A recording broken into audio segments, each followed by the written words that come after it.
கோவை கணபதி பகுதியில் கோவை மக்கள் நல்லுறவு நலச்சங்கத்தின் 11ஆம் ஆண்டு துவக்க விழா மற்றும் சமூக ஆர்வலர்கள் தன்னார்வலர்களுக்கு அவர்களின் சேவையை பாராட்டி விருதுகள் வழங்கும் விழா நிகழ்ச்சி நடைபெற்றது. கோவை மக்கள் நல்லுறவு நலச்சங்கத்தின் 16வது துவக்க விழா நிகழ்ச்சி இன்று கோவை கணபதியில் உள்ள கோவை மக்கள் நல்லுறவு நலச்சங்க தலைமை அலுவலகத்தில் நடைபெற்றது. இந்த விழாவில் இச்சங்கத்தின் தலைவர் சுக்ருல்லா பாபு தலைமை தாங்கினார். அமைப்பின் செயலாளர் மோகன்ராஜா, துணை செயலாளர் சதீஷ்குமார் ஆகியோர் முன்னிலை வகித்தனர். இதனைத் தொடர்ந்து சமூக பணிகளை முன்னெடுத்து வரும் பல்வேறு அமைப்புகள் மற்றும் தன்னார்வலர்கள் மற்றும் சமூக ஆர்வலர்களின் சேவையை பாராட்டி சான்றிதழ்கள் மற்றும் விருதுகள் வழங்கப்பட்டது.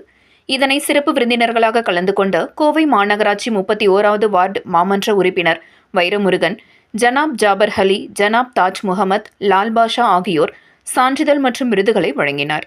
இந்த நிகழ்ச்சியில் அமைப்பின் துணை செயலாளர் விஜய் விநாயக், அப்துல் ரஹ்மான் உள்ளிட்ட பலர் கலந்து கொண்டனர் என்பது குறிப்பிடத்தக்கது.